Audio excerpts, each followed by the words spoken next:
Muy buenas tardes.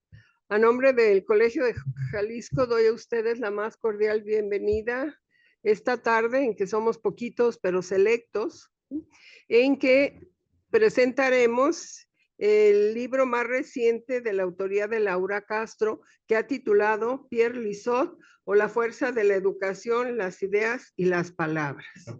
Tengo el honor de presentar a ustedes quienes nos acompañan en esta mesa y harán el favor de hacer los comentarios de este libro. En primer término, el doctor Federico de la Torre, querido amigo de esta casa. Gracias. El doctor Manuel Moreno Castañeda, decano de los estudios de educación en Jalisco, y la autora de este libro, Laura Castro Golarte, y su servidora, Angélica Peregrina.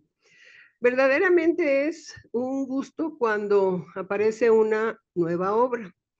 Y una obra que en esta ocasión es muy especial porque justamente nos da luz sobre un personaje que, bueno, yo en lo particular anduve persiguiendo mucho tiempo y era escurridizo a más no poder. Y Laura tuvo no quiero decir la aventura, porque es cosa de puro trabajo, ¿sí? Tuvo la terquedad de buscar y buscar y buscar hasta que dio con información sobre este personaje, claro, con ayuda también de las luces que nuestra querida amiga Cristina Cárdenas orientó por ahí, y además se encontró algunas publicaciones que ni siquiera conocíamos, ¿no? Entonces, es un regocijo presentar el libro esta tarde y un gran placer pues escuchar los comentarios de dos personajes tan distinguidos de nuestra comunidad académica. Y sin más preámbulo, le cedo el uso de la voz al doctor Federico de la Torre para que inicie con los comentarios de este libro. Por favor, doctor. Muchísimas gracias. Bueno, yo para no dispersarme, porque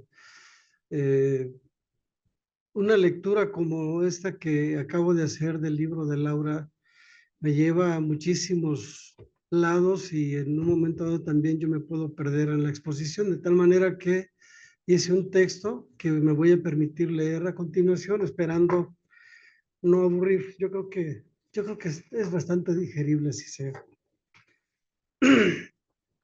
Primeramente, deseo expresar una felicitación, pero también un agradecimiento a la autora de este gran libro, la doctora Laura Castro Golarte.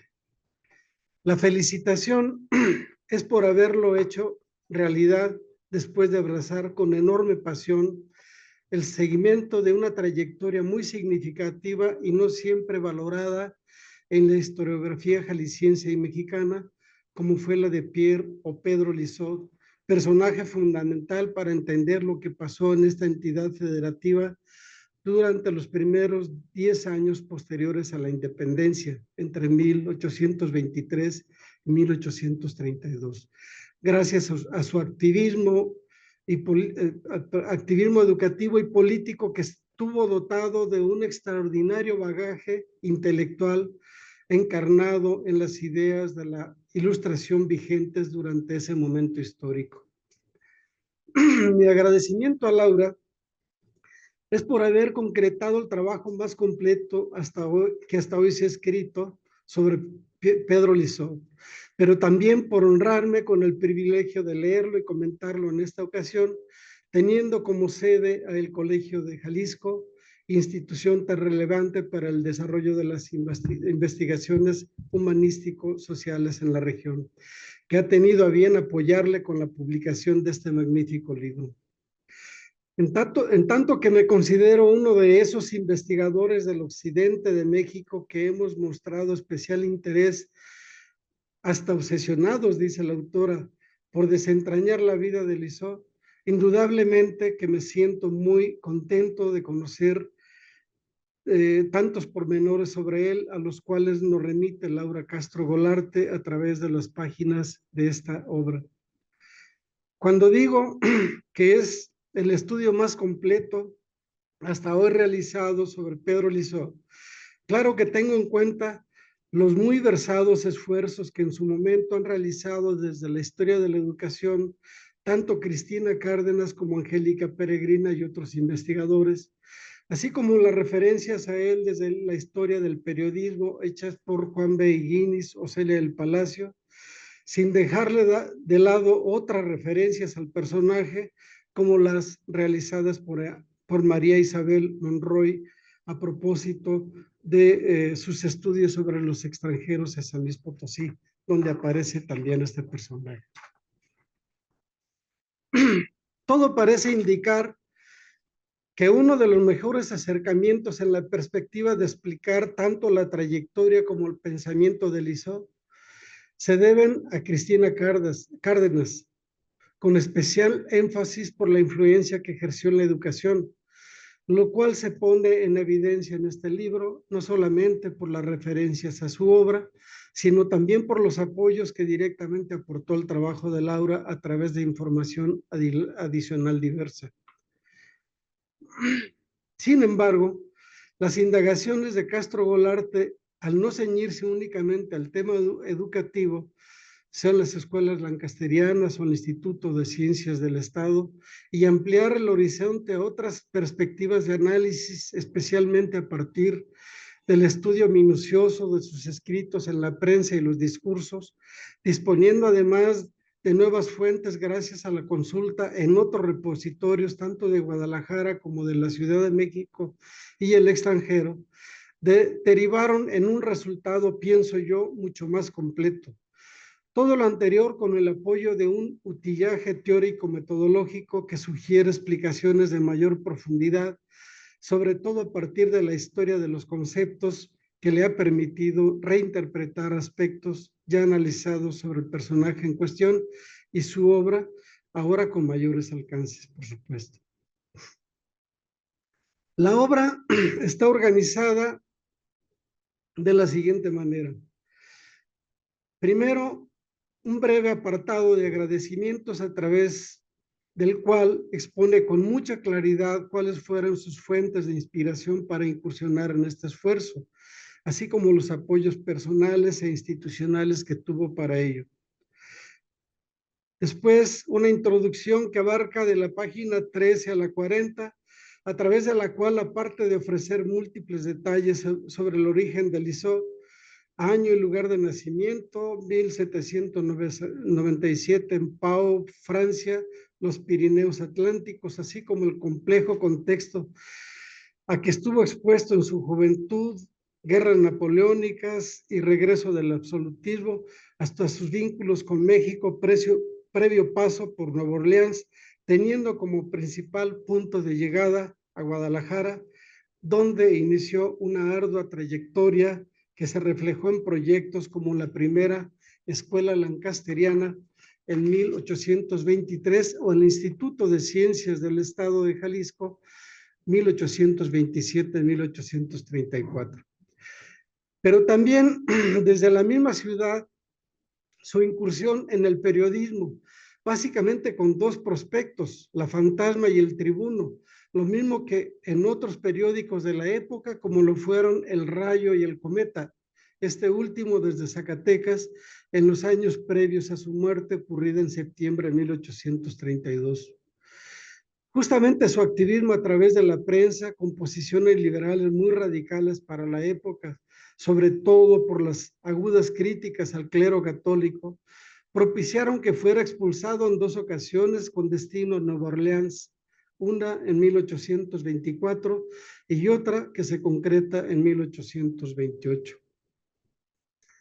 En el capítulo 1, titulado Pau, no sé cómo se pronuncia, Pau, Nueva Orleans, Guadalajara, se abordan con mayor detalle aspectos sobre Pierre Lizau y su estancia en México, en gran medida gracias al enorme descubrimiento que hizo Laura Castro de un expediente especial que resguarda el Archivo General de la Nación sobre él, lo cual representa un hallazgo importantísimo que realmente nos viene a aclarar muchos aspectos que, como decía Angélica hace un rato, andábamos buscando y buscando y no encontrábamos aquello, ¿no? Entonces aquí creo que mucho de esto se cubre a partir de este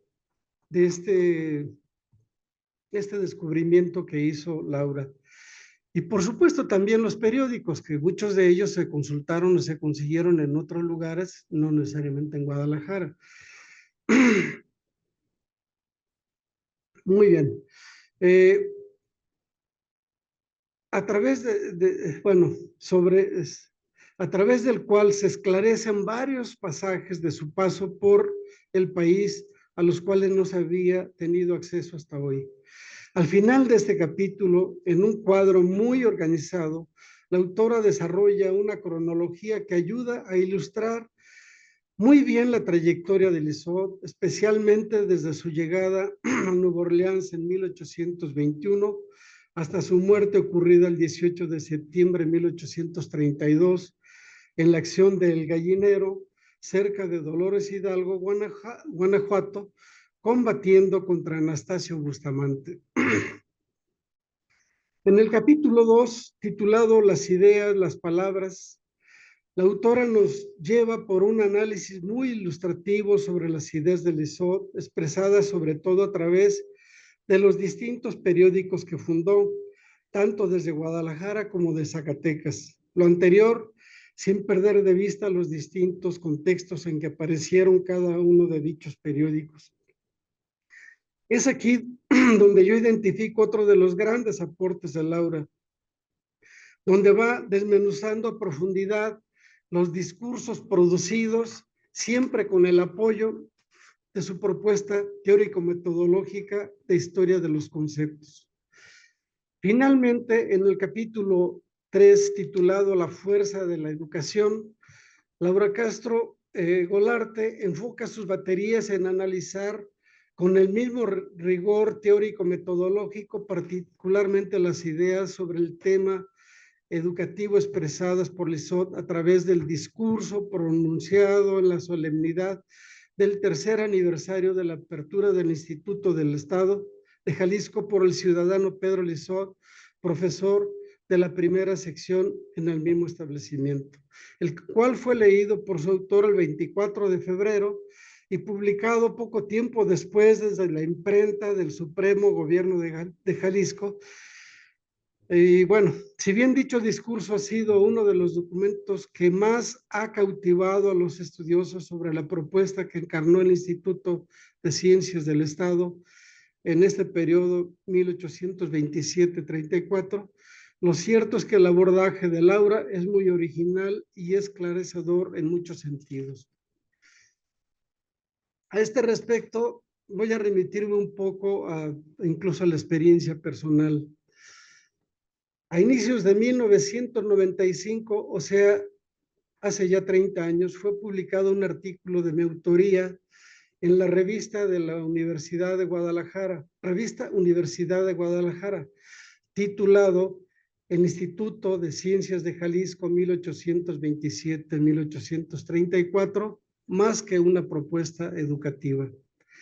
Traigo a colación esta referencia porque fue justamente ahí donde por vez primera traté de incursionar sobre la importancia de esta iniciativa encaminada a replantear la educación para Jalisco apenas iniciada la era independiente. Las ideas centrales de dicho artículo tuvieron como base el contenido expresado en el discurso de Lizotte, al que no está de más decir, tuve acceso después de consultar el catálogo de misceláneas de la Biblioteca Pública del Estado de Jalisco, instrumento de consulta que había sido elaborado en el marco del arduo trabajo de rescate y difusión de fuentes en el cual participó, entre otros pioneros de la profesionalización del quehacer histórico en Jalisco, la querida historiadora Angélica Peregrina, aquí presente. En ese discurso, Lizotte, decía yo en el 95, se expresa uno de los mejores testimonios sobre los ejes mediante los cuales se pensó el funcionamiento del Instituto de Ciencias, pero también a través de él se expusieron algunas generalidades sobre las condiciones socioeconómicas y políticas de Jalisco en la época, que sirvieron como argumento a los liberales para diseñar por medio del instituto una propuesta educativa diferente a la que hasta 1826 había desarrollado la antigua universidad. Al instituto, Lizot lo definió como el germen más fecundo de la ilustración americana, así lo decía, y auguraba en 1830 que después de 1000 años, en semejante día, se seguiría festejando por los jaliscienses el aniversario de tan feliz revolución, o sea, la creación de este instituto.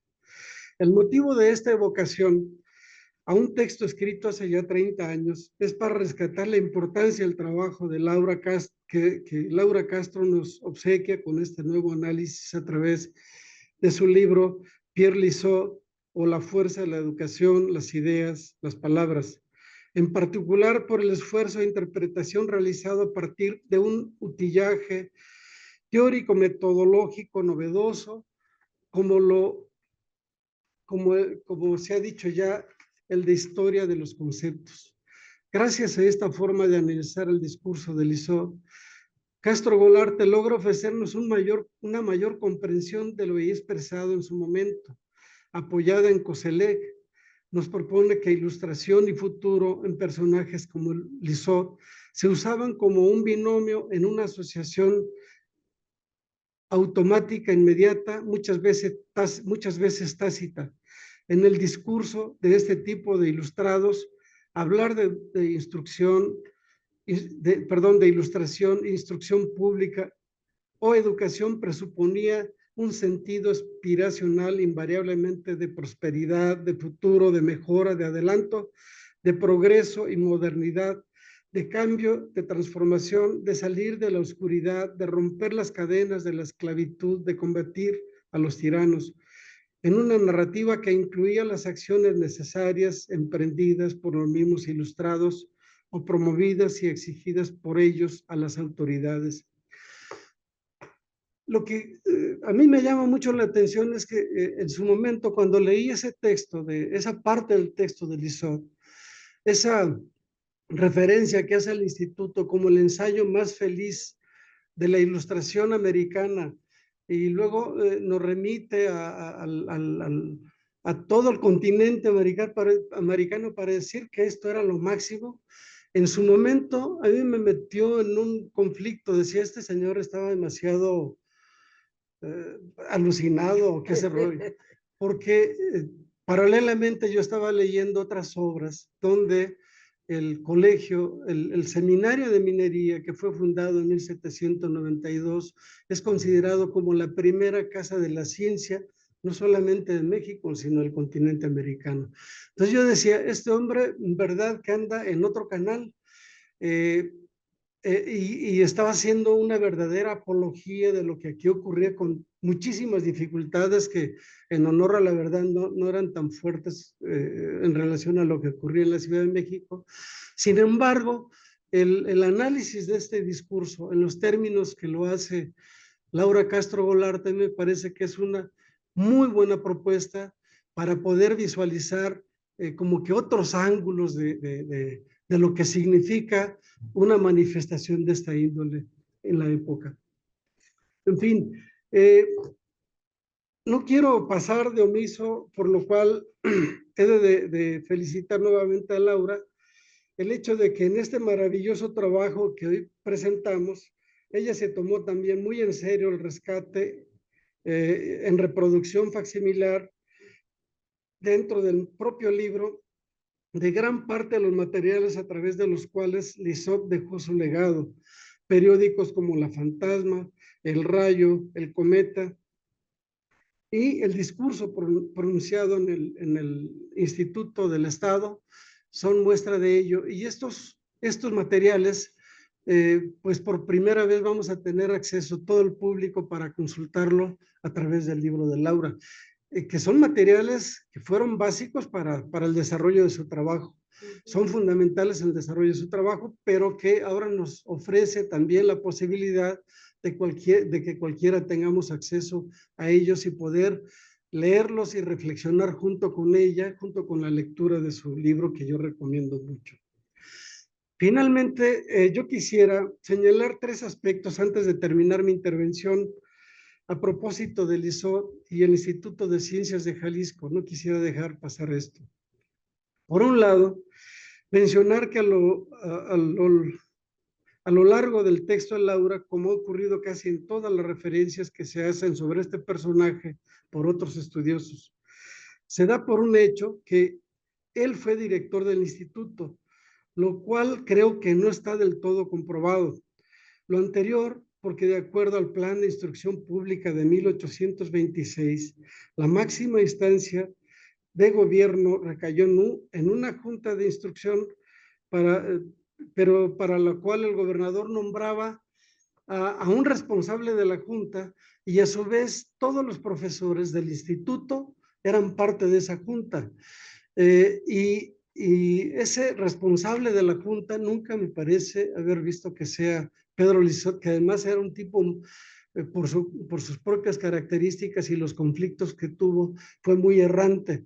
Entonces, apenas se inicia el instituto en febrero de 1827, y luego en cerca de octubre ya dejó de ser profesor porque lo expulsaron por segunda vez y estuvo bastante tiempo fuera del estado. Pero sobre todo por la forma en que estaba organizado el instituto, con un responsable de la Junta Directiva de Estudios, creo que así se llamaba, por parte del gobernador, y ese nombramiento, que yo sepa, no recayó, o no lo he visto nunca, en Pedro Lizot. Sin embargo, en el mismo plan de enseñanza, se marcaba que eran miembros de la Junta todos los profesores de las distintas secciones, de tal suerte que a lo mejor de manera formal no fue el director, aunque evidentemente su influencia en cómo se direccionó el instituto, pues a lo mejor eso es lo que ha llevado a muchos, aún en el siglo XIX, a casi afirmar que él era el director de dicho instituto. También quiero notar que, además del ISOT, hubo otros 2 profesores de origen francés en el instituto en esa primera época, a los cuales frecuentemente ha dejado fuera la historiografía sobre el tema. Particularmente me refiero a Guillermo Fayet y Claudio Jean Augen, que el primero estaba encargado de anatomía y algunas otras áreas en el campo de la medicina.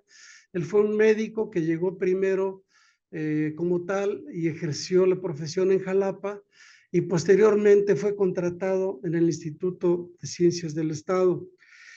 Y Claudio Gen fue el encargado de enseñar los idiomas inglés y francés. Esta tripleta es muy interesante porque algunos de los alumnos, o muchos de los alumnos, tuvieron que ver con ellos.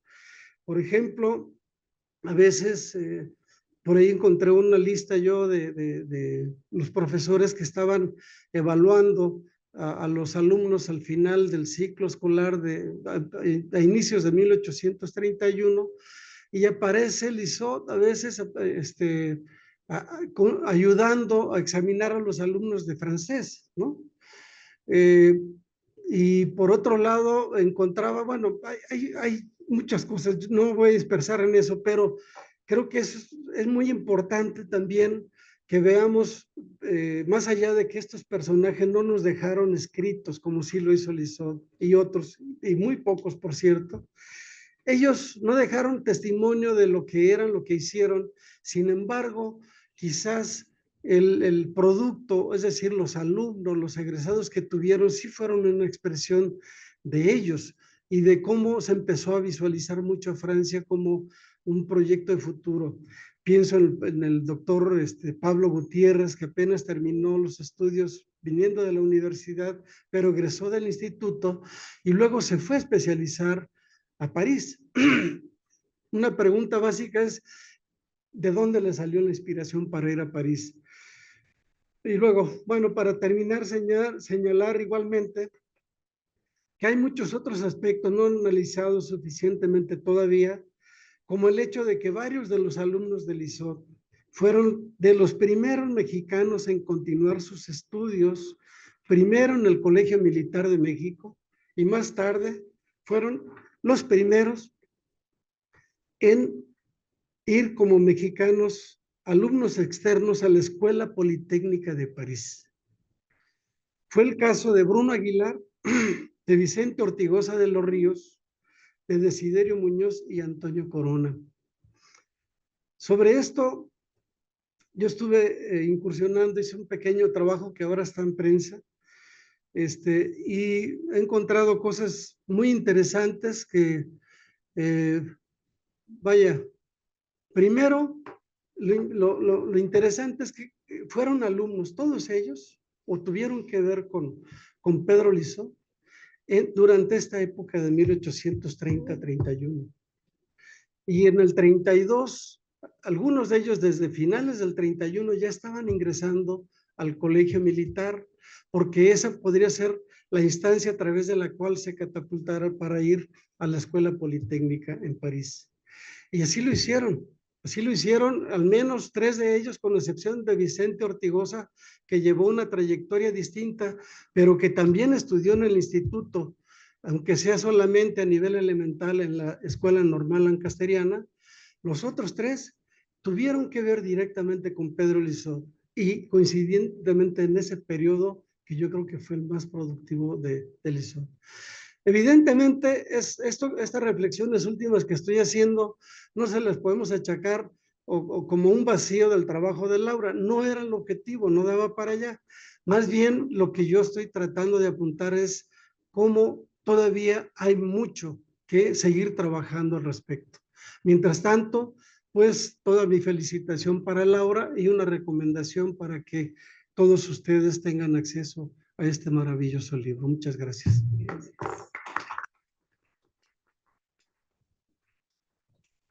Muchas gracias, Federico. Y aquí he de confesar una terrible omisión, como nos conocemos tantos, Federico, Manuel, Laura. Yo supuse que todo el mundo sabía quién era, ¿verdad? Entonces, omití dar algunos breves datos curriculares, omisión que quiero subsanar, si no, no voy a poder dormir. Sí.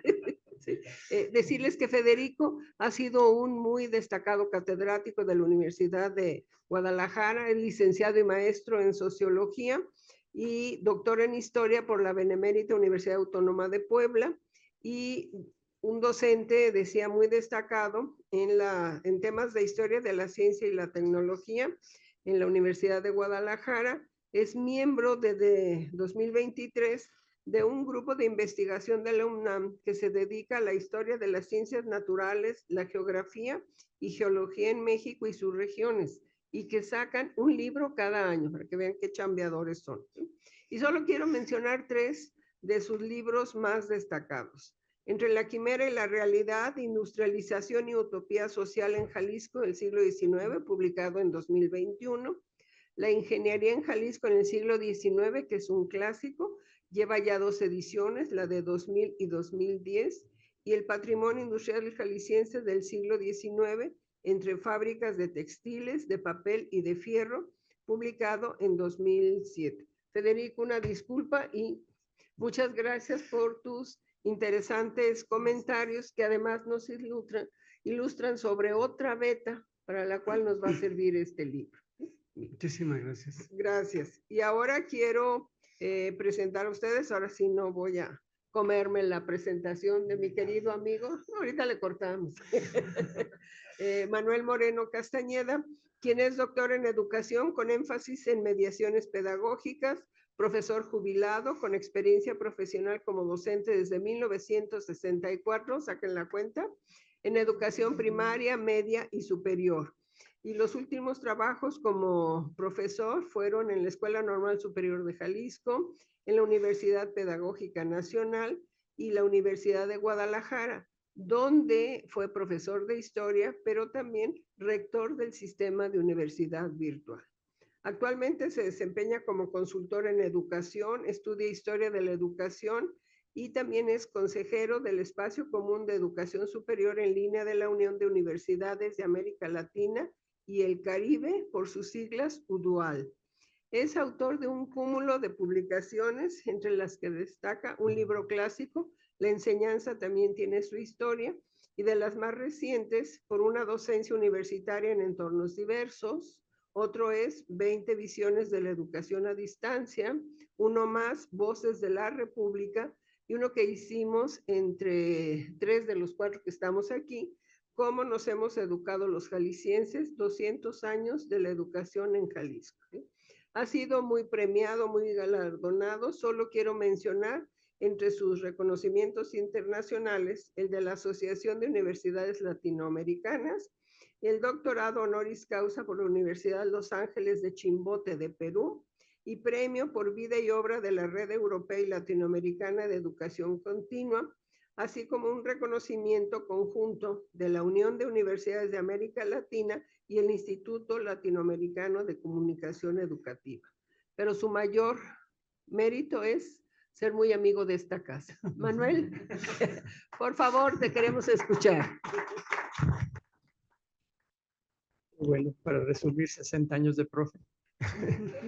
Bueno, en primer lugar, felicitar a la doctora Laura Castro por ese trabajo como de minería, ¿sí? O de paleontología, o sea, trabajo muy minucioso, muy cuidado, y darle las gracias por haberme invitado a esta presentación, que a mí me enseñó mucho, y sobre todo, hay una frase de este señor, de Enrique Villamatas, que me gusta mucho, y tiene que ver mucho con este libro. Este Villamatas dice, un libro no es solo un fragmento del mundo, sino un pequeño mundo en sí mismo. Yo así quisiera ver este libro, como ese pequeño mundo, y de ese pequeño mundo, que representa a todo el mundo, yo tengo como una manía de que siempre que oigo a funcionarios públicos, universitarios de todos los niveles hablar de educación, digo, ¿por qué no aprenderían historia de la educación? Sí, ¿por qué no? Entonces, al estar leyendo el libro de la doctora Castro, me lleva mucho hacia el presente. O sea, como ideas que se tenían hace 200 años siguen ahí. Y como que esto es muy lógico en la historia, ¿no? O sea, cada proceso se mueve con lógicas y dinámicas diferentes, porque vemos, por una parte, que la ciencia y tecnología avanza muy rápido, pero por otra parte, lo que tiene que ver con las mentalidades, como las religiones, los procesos educativos, marchan muy lento. Igual las estructuras burocráticas marchan lentísimas. Todavía vemos instituciones con la misma estructura del siglo XIX, organizada por facultades, universidades que dicen modernizarse porque se organizan por departamentos, que fue un modelo también de hace como 150 años, pero siempre hay como esa tendencia. Entonces, me centré mucho más bien en lo que es la parte educativa y sobre todo en el discurso del aniversario del instituto, pero muy enfocado a la parte educativa. Bueno, como se lee en la contraportada de este libro, Pierre Lizotte nació en Francia en el año 1797 y murió en México, por los rumbos de Guanajuato, en el año 32. Fue un periodista y profesor de matemáticas que pasó los últimos años de su vida entre Nueva Orleans y México, específicamente en Guadalajara. Eran los tiempos revolucionarios de Francia. En Europa coexistían las repúblicas con las monarquías absolutistas y parlamentarias, mientras que México vivía su guerra de independencia e iniciaba su vida independiente. Entre sus participaciones en Jalisco, destacan sus esfuerzos por establecer la escuela lancasteriana, promover las ideas pedagógicas de Pestalozzi, haber ocupado la dirección del Estado, que ya Federico nos dijo que tal vez no sea cierto, y durante el gobierno de Prisciliano Sánchez, a quien él admiraba muchísimo, y sobre su labor periodística y lucha a favor de la República Federal. Entonces siempre va a estar como muy vinculado la idea de la República y lo que la educación puede hacer para esa República Federal. Empezaré con decir que libros como este que presentamos de Laura Castro Golarte, más allá de lo que dicen, es lo que nos hacen decir, al hacernos pensar, sentir y actuar. Texto que te saca del libro y te lleva a la vida del pasado y del presente. Esta lectura nos da cuenta de las diversas tendencias y disputas por las conciencias y los proyectos de nación y Estado, de las distintas maneras de entender y operar la República, en especial los dilemas entre federalismo y centralismo, las relaciones con las jerarquías de la Iglesia Católica, las maneras de entender la libertad y los proyectos educativos ligados a los proyectos de nación. Parece ser que los tiempos de crisis son propicios para el surgimiento de nuevas ideas y propuestas sociales. Así sucedía en Jalisco y México cuando nacían a su nueva vida de independencia y soberanía, cuando se buscaban los rumbos que convenían a la nación recién nacida. Entre esos rumbos estaban los heredados de la época virreinal y los cambios por los que luchaban los liberales. Entre estos, las propuestas que llegaban de Europa, inspiradas en el pensamiento ilustrado, cuyos vientos soplaban desde los tiempos de la colonia novohispana. Ideas que llegaban en libros, especialmente franceses, y en personas, como fue el caso de Pierre Lissot, que manifiesta sus ideales sociales, políticos y educativos en publicaciones y discursos, como el expresado en el tercer aniversario del Instituto del Estado, que fue publicado por el gobierno y en el que podemos darnos cuenta de su pensamiento social y educativo.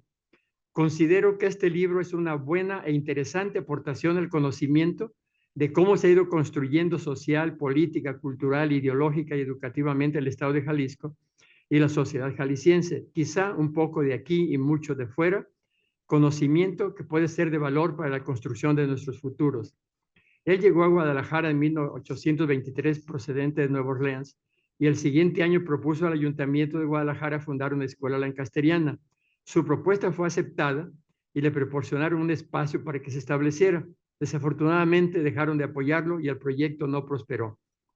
Dadas las inestables situaciones sociales y políticas de esos años, la vida de Lissot fue un ir y venir según detentaron el poder los republicanos federalistas o los partidarios del centralismo. Así fue como en abril de 1824 se ordenó su aprehensión, pero se salvó huyendo a San Luis Potosí. Protegido por los partidarios de una república federal, regresó a Jalisco en el año 26 durante el gobierno de Prisciliano Sánchez, quien lo nombró presidente de esta junta directora de estudios y del Instituto de Ciencias. Repito, hay que investigar, porque ya nos dijo Federico que quizás no sea cierto. Bueno, puesto que combinó con la cátedra de matemáticas. Las obras de este ilustre jalisciense adoptivo no se limitaron a la escritura, los discursos y la enseñanza, sino que además participó en la lucha armada en favor del federalismo, lo que le costó la vida al morir en una acción militar en contra del gobierno de Bustamante en Guanajuato a la temprana edad de 34 años. Me parece interesante citar las opiniones contradictorias con las que se han referido a él. Por ejemplo, Lorenzo de Zavala lo califica de ilustrado extranjero y hábil profesor de matemáticas que sirvió al país con sus doctrinas y buenas costumbres. En ese sentido, se puede inscribir en la tradición de extranjeros que vinieron a México a contribuir con sus acciones y pensamientos, mientras que Juan Bautista Higuines, contrario a lo anterior, en sentido peyorativo, lo califica de revolucionario y sedicioso, y en consecuencia se puede inscribir en la tradición de los extranjeros que han venido al país a subvertir el orden. La lectura de este libro nos lleva a conocer el pensamiento y el actuar social, político y educativo de un partidario del federalismo republicano que no se dedicó solamente a difundir este ideal, sino que lo vivió y luchó por él. Y podemos agregar que murió por él en su patria adoptiva.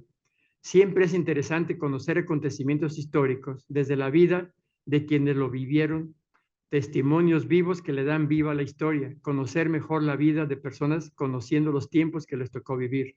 Entre sus publicaciones se encuentran La Fantasma, El Rayo, El Tribuno, El Cometa y su discurso en el tercer aniversario del Instituto del Estado.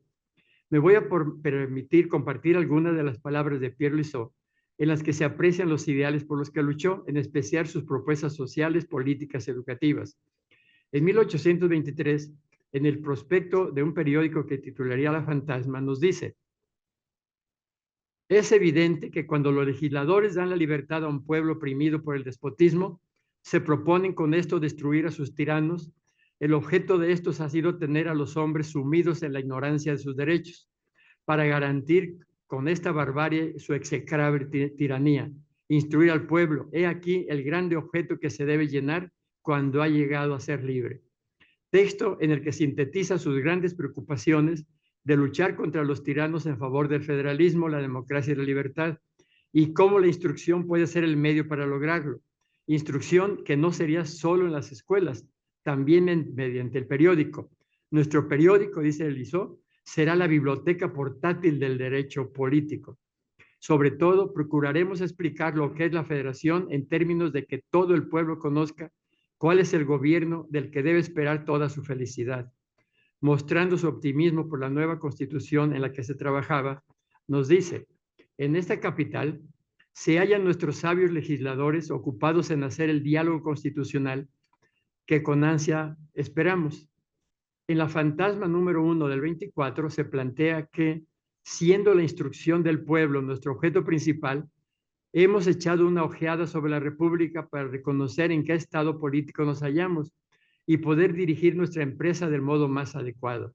En la fantasma número 2 del 13 de enero del 24 se refiere a la Santa Liga, quizá la alianza que habían acordado Rusia, Austria y Prusia para frenar el avance del secularismo y el liberalismo, impulsados a partir de la Revolución Francesa, y para defender a las monarquías cristianas absolutistas, número en el que elogia al ponerlo como ejemplo a lo hecho por los Estados Unidos de América. Y nosotros, habitantes de la Náhuac, dice Lizó, aborreced a los reyes y a la tiranía, amad al gobierno federado y encontraréis en vuestra hermana del norte. No sabía que esa hermana, lo que iba a pasar con esa hermanita, ojalá hubiera escuchado ahorita. A nuestra hermana del norte, una auxiliar poderosa, una auxiliar que su constitución ha puesto en estado de no temer ninguna fuerza europea.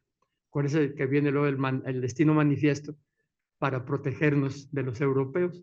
Bueno, en ese número presentó también una canción que llamaban la canción patriótica, que solamente menciono un verso. Dice: adhesión al sistema glorioso que Jalisco esforzado juró, gloria eterna al Congreso de Sabios que sus bases primero fundó. O sea, elogia mucho al Congreso Constituyente. Bueno, siguiendo ahora en el discurso al tercer aniversario del Instituto, si bien en todas sus publicaciones va a estar presente su interés por la educación y cómo esta es la mejor vía para el logro de la felicidad, es en el discurso de este tercer aniversario donde se centró en su importancia, así como en sus contenidos y metodología, en la que las ideas y experiencias de Pestalozzi y la escuela lancasteriana aparecen como sus referencias. He dicho, dice él mismo, que el sistema de educación planteado en Suiza por Pestalozzi y los demanados de aquel prueban que es posible y aún fácil dar una educación bastante perfeccionada a todos los hijos de la nación.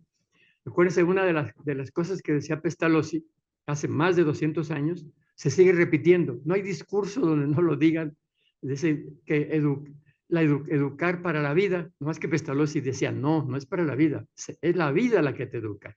Pero aquí todavía seguimos creyendo, bueno, se sigue creyendo que la escuela está en un lugar y la vida en otro. Entonces estás en la escuela que te prepara para una vida que va a seguir después. O sea, todavía habría que leer a Pestalozzi, por lo menos Lizó lo leyó y lo recomendaba en ese tiempo. Bueno, he aquí un legado de la barbarie peninsular, dice refiriéndose a la educación de ese tiempo. Dice, que no se vuelvan pues a mentar los maestros de escuela. Fíjense, que no se vuelvan a mentar los maestros de escuela. Él estaba en contra de las clases tradicionales. Dice,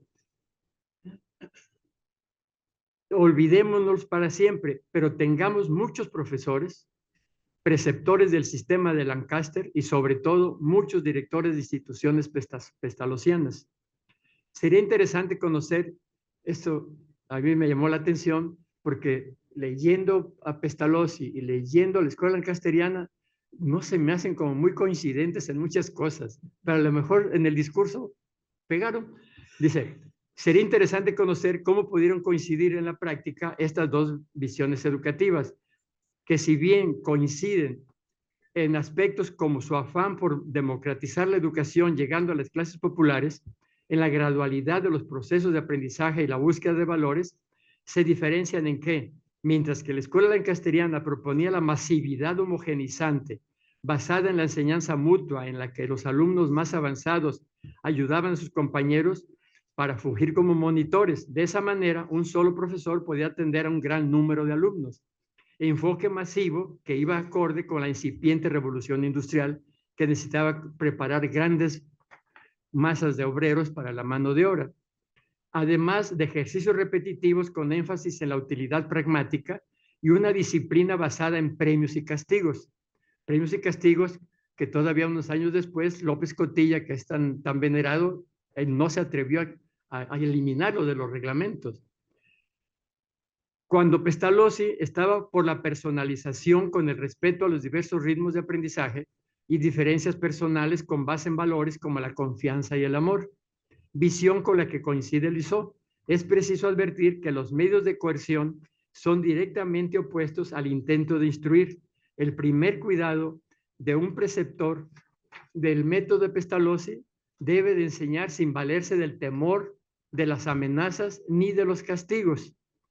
Precursores del pensamiento ilustrado como Montesquieu, Voltaire y Rousseau siempre van a estar en su mira, en especial este último por su visión educativa expresada sobre todo en su Emilio o de la educación.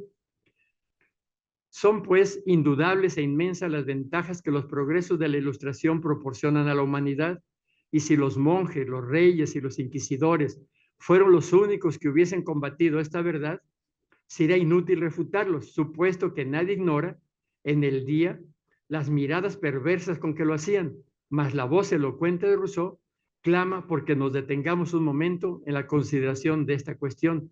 Acuérdense los que han leído el Emilio, que él hace una fuerte crítica a la educación de los jesuitas de finales del siglo XVIII y principios del XIX, no a los de ahora. Habría que ver que ellos lo lean a ver qué piensan de Rousseau ahora.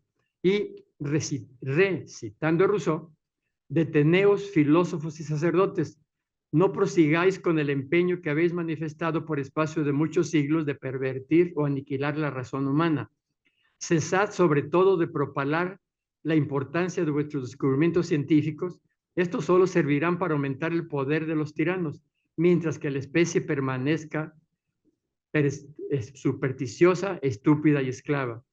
Como decía, lo importante de un libro, más allá de lo que dice, es lo que nos hace decir y hacer, por lo que nos hace pensar, en mi caso, pensar en el presente. Entre las ideas de Lizó vigentes para la realidad actual están llegar a un acuerdo acerca de la concepción y práctica del federalismo. O sea, es una discusión que sigue y no sé cuántos años va a seguir las diferentes maneras de entender y vivir el federalismo. En Guadalajara se proclamó el sistema federal y sus legisladores destruyeron inmediatamente, dice Lizó, los establecimientos destinados a inculcar las costumbres de la esclavitud y las máximas favorables a la tiranía, sustituyéndoles con el Instituto del Estado.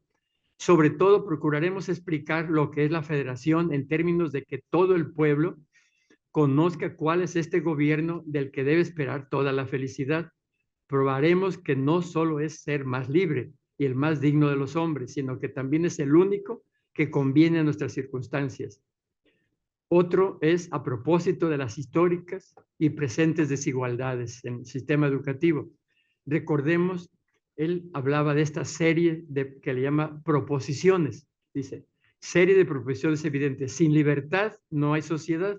Sin igualdad no puede haber libertad. Sin igualdad en la educación no existe igualdad alguna. Y de todas ellas se infiere que faltando la igualdad de educación, falta la libertad y falta la sociedad. Es pues evidente que libertad e igualdad son cosas imaginarias, mientras que todos los miembros de una sociedad no reciben una igual educación. Lo dice por las desigualdades que observaba la... Hora de la medicina, perdón. Bueno, es pues evidente que libertad e igualdad son cosas imaginarias, mientras que todos los miembros de una sociedad no reciben una igual educación.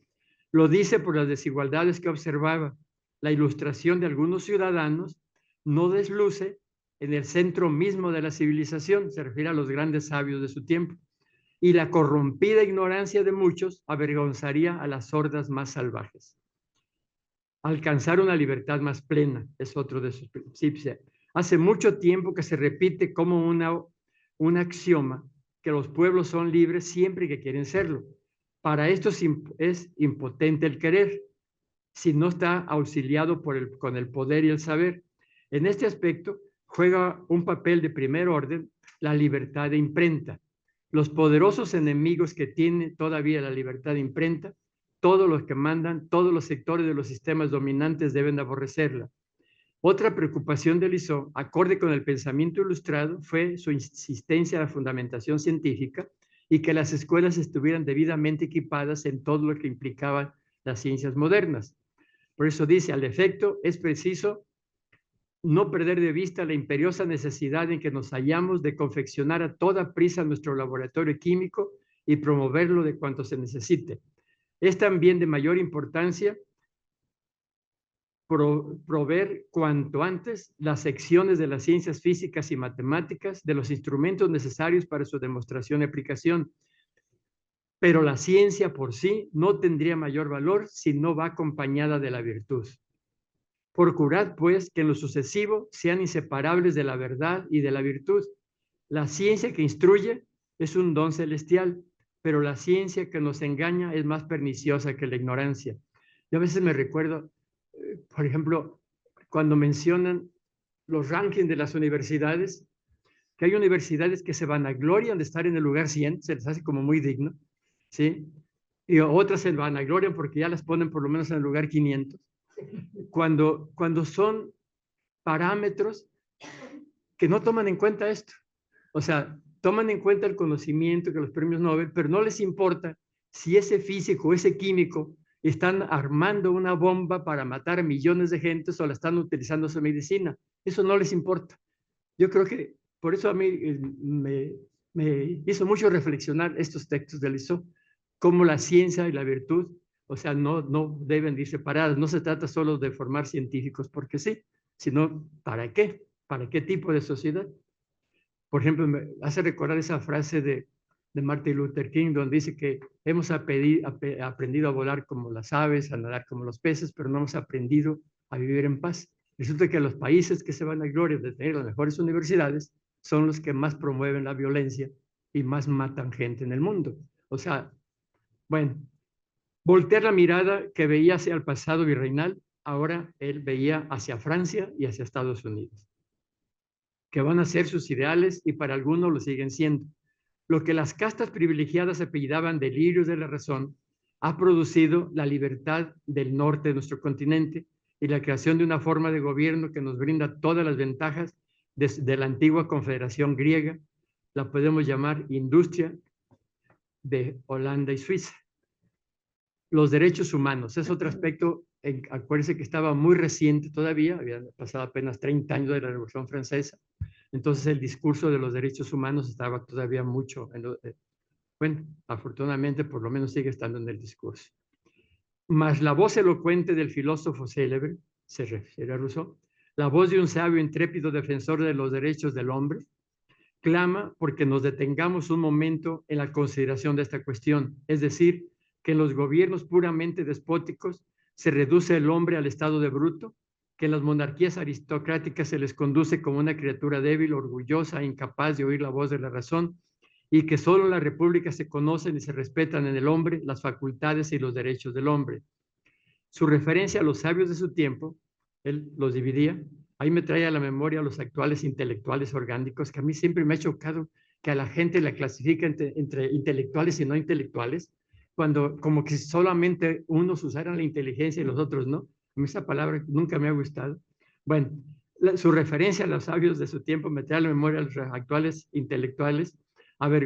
Él decía, avergonzaos de habernos tantas veces predicado máximas que más bien convenían a vuestros intereses y a la usurpación de vuestros autores, que no al sagrado culto de la verdad.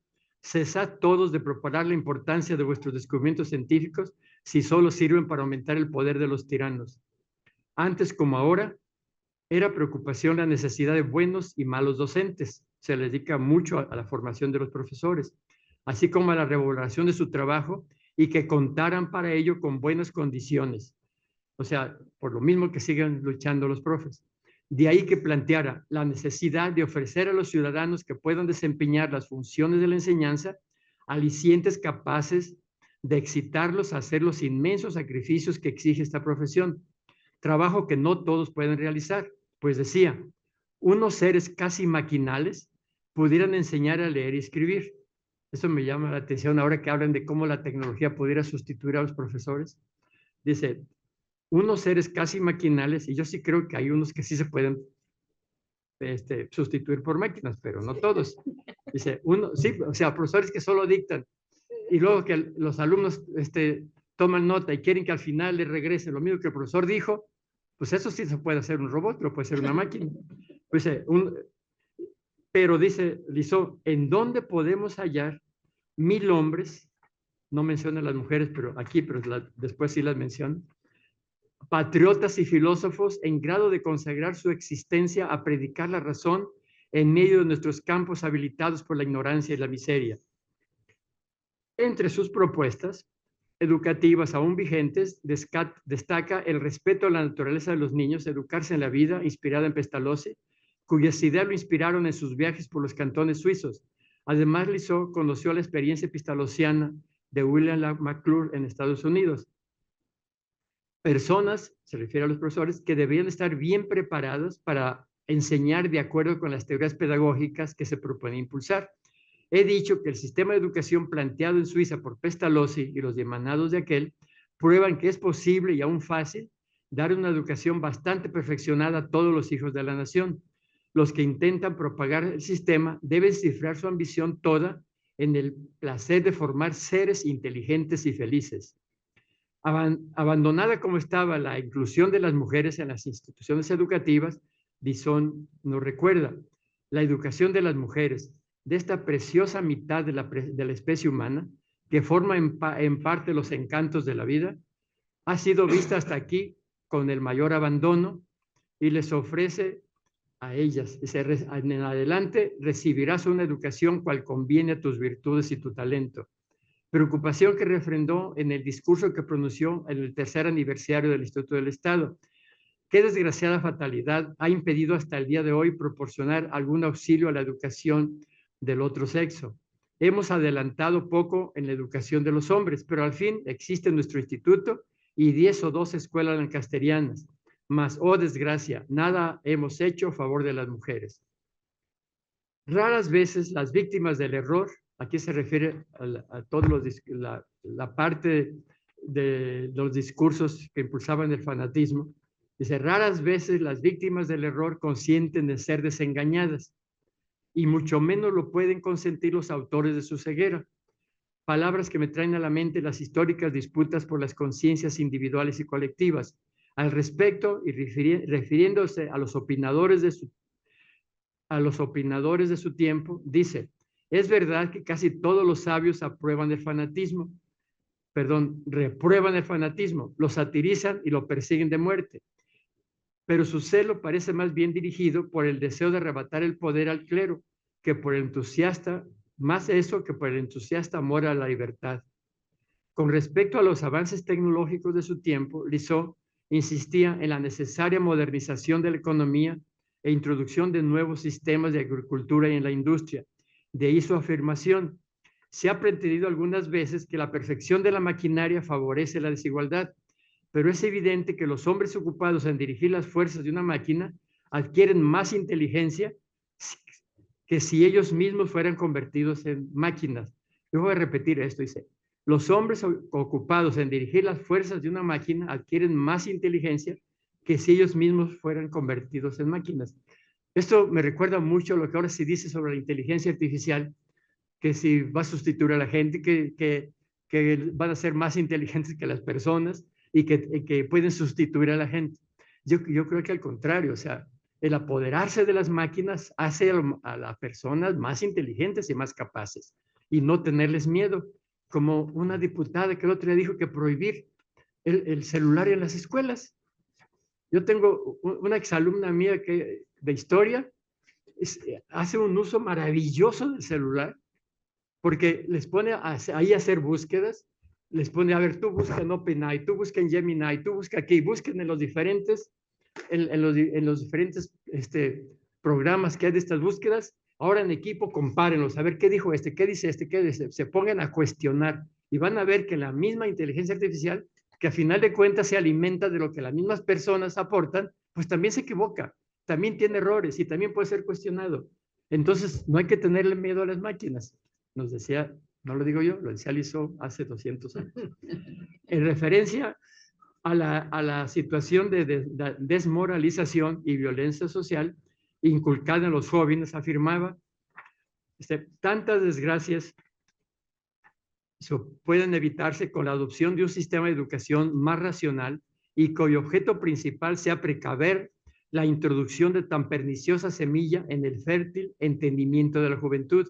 Y se preguntaba, ¿y cuál es la educación de la juventud en un siglo tan ilustrado?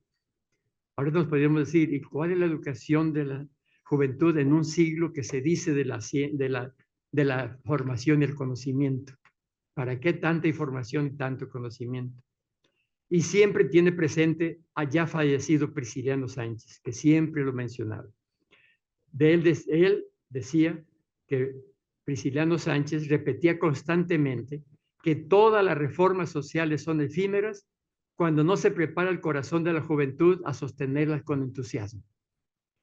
Cierro mi participación con este párrafo que se encuentra en la página 228. Y aquí se repite algo de lo que ya decía el doctor Federico, o sea, lo que se esperaba del instituto, o sea, le falló lo de los 1000 años, pero a lo mejor resucita y dura otros 900. Bueno, este es un elogio al instituto también, no sé si exagerado, pero a mí me gustó mucho. Dice, cuando apenas acababa de desaparecer la Inquisición y cuando reinaba todavía la más horrible barbarie desde las floridas márgenes del Mississippi hasta las cumbres eternamente heladas del Polo Austral, en Jalisco triunfaba la razón. Imagínense, desde allá hasta el Polo, pero en Jalisco triunfaba la razón. En Guadalajara se proclamó el sistema federal y sus legisladores destruyeron inmediatamente los establecimientos destinados a inculcar las costumbres de la esclavitud y las máximas favorables a la tiranía, sustituyéndolas con el Instituto del Estado, que ha sido el germen más fecundo de la ilustración americana.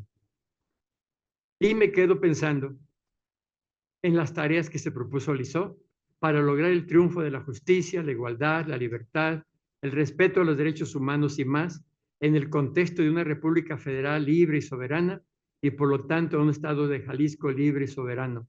Tareas en las que es esencial un sistema educativo en el que todos pudieran acceder. De acuerdo a estas consideraciones, yo termino con esta pregunta. ¿Qué pendientes nos quedan por hacer? Muchas gracias.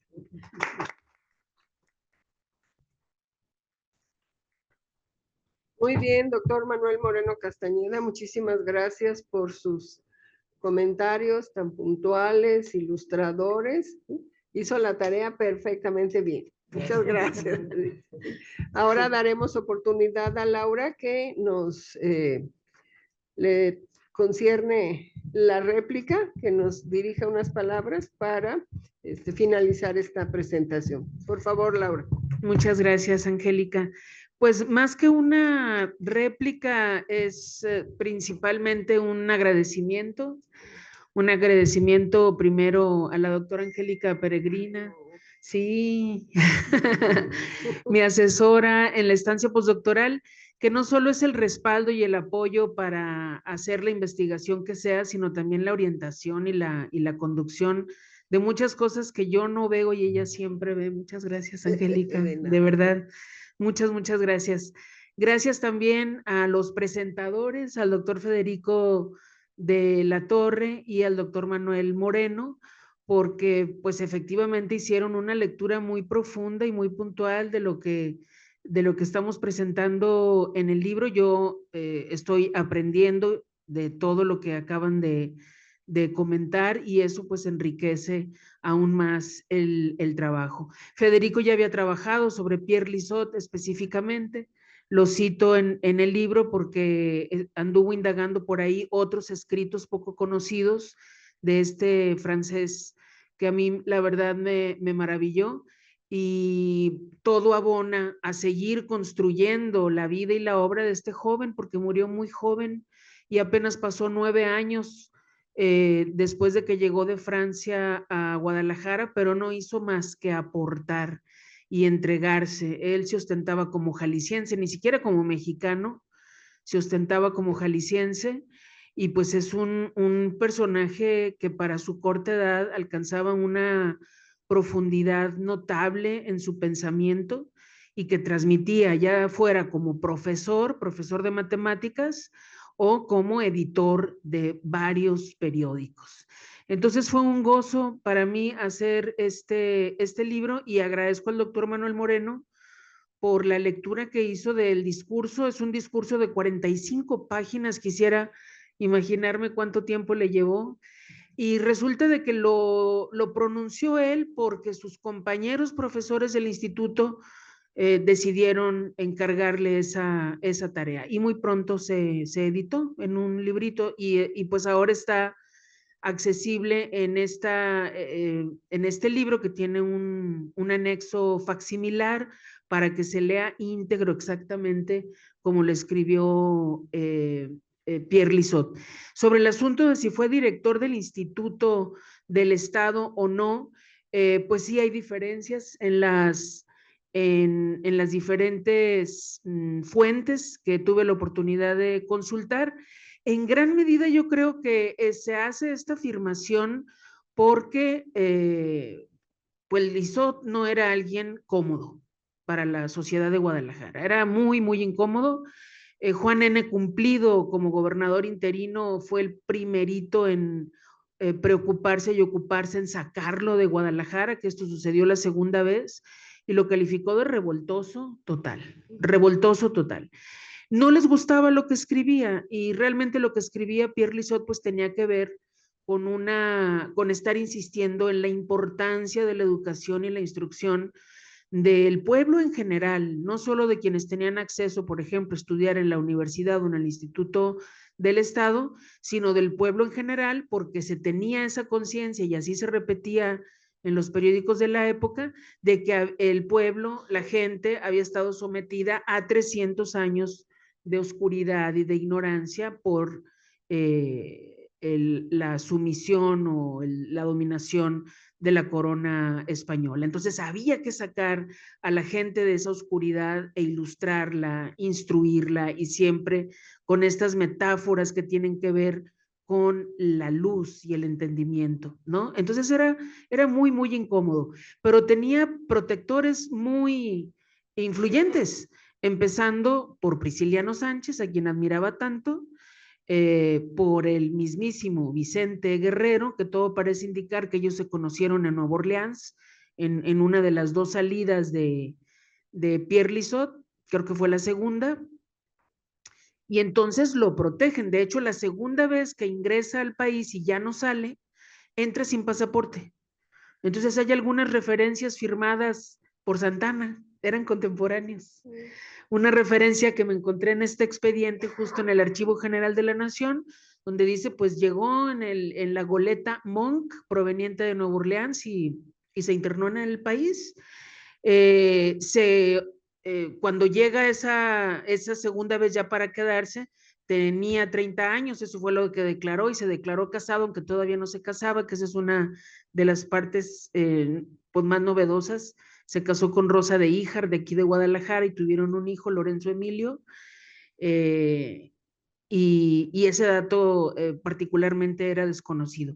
Entonces, gracias a esa protección de Vicente Guerrero fue que logró regresar y quedarse. Supongo entonces, porque también Lorenzo de Zavala lo refiere en su ensayo de la época, lo protegió y le dio asilo incluso en algún momento. Dijo, es que él tiene contrato en el gobierno del estado de Jalisco, tiene trabajo en Jalisco, es profesor y tengo entendido que es Lorenzo de Zavala, si mal no recuerdo, el que dice que es director del instituto, pero sufrió injustamente la primera expulsión y luego la segunda ya en referencias posteriores de Lorenzo de Zavala. Entonces yo supongo que va por ahí, que era como decir que era el director del instituto para tener mayores argumentos y elementos para protegerlo y que se quedara en territorio tapatío, sobre todo tapatío. Entonces, yo supongo, pero no sé si Angélica tenga también algún dato sobre eso, porque ella en su libro sobre la Universidad de Guadalajara lo menciona también a Pierre Lizotte. Y sobre lo que nos comparte el doctor el doctor Moreno, nada más quisiera destacar, y yo creo que a lo mejor quedó claro en lo que él dijo por su propia vehemencia.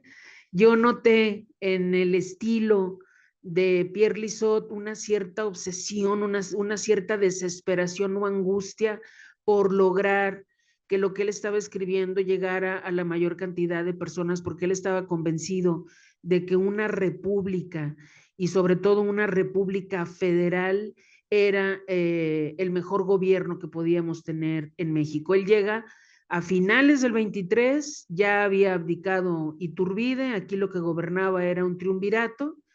El 8 de enero se publica el primer número de La Fantasma, el 8 de enero de 1824, y el 31 de enero de 1824 se firma el acta constitutiva de la Federación Mexicana. Y hasta octubre de ese año es ya la Constitución, pero ya quedaba claro que lo que que lo que se había logrado en el Congreso Constituyente era un gobierno federal y apuntaba a que iba a ser república. Y entonces él explica en el periódico que es una federación para instruir y convencer a sus lectores de que era la mejor forma de gobierno para la felicidad de todos. Entonces era una, pues sí, era con mucho énfasis que insistía en esto, y él se entregó a este país, y yo creo que eso es digno de reconocer. Él, pues como protector de Vicente Guerrero, se indignó y sufrió mucho cuando Anastasio Bustamante lo manda matar con engaños. Lo decía abiertamente en las publicaciones ya de Zacatecas, que se atribuyen por otros escritores a Pierre Lizotte, aunque él nunca firmó una nota, pero pues sí peleó en la acción del Gallinero contra Anastasio Bustamante y ahí murió. Falta mucho, como dice Federico, por investigar. Habría que ir a otros archivos, por ejemplo, a Zacatecas, a San Luis Potosí, indagar en otros archivos, seguramente de la Ciudad de México y aquí mismo, para seguirle la pista. Mucha gente me pregunta, y ya prácticamente con esto, bueno, no voy a hacer un comentario de la inteligencia artificial, pero mucha gente me pregunta que si no hay un retrato o una imagen de Pierre Lizotte, y no hay ni siquiera una descripción de cómo pudo haber sido este joven, aunque él fue también, por referencias y estas de Cristina Cárdenas, a quien estoy muy, muy agradecida por todos los avances que ella hizo, fue profesor de retrato y dibujo en Nueva Orleans el tiempo que estuvo ahí. Hay que ir a Nueva Orleans. Hay que apurarnos porque dicen que van a aumentar las visas de 3,000 a 8,000 pesos o algo así, si te la dan. Sobre la inteligencia artificial, el doctor Moreno tiene toda la razón, hay que tenerle miedo.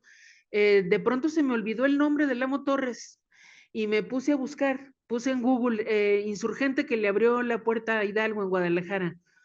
José Antonio Torres, pero dice la inteligencia artificial, José Antonio Torres, quien previamente preparó a la ciudad el 6 de diciembre para que Hidalgo entrara el 26 de noviembre. ¡Ah, qué caray! ¡Ah, qué caray!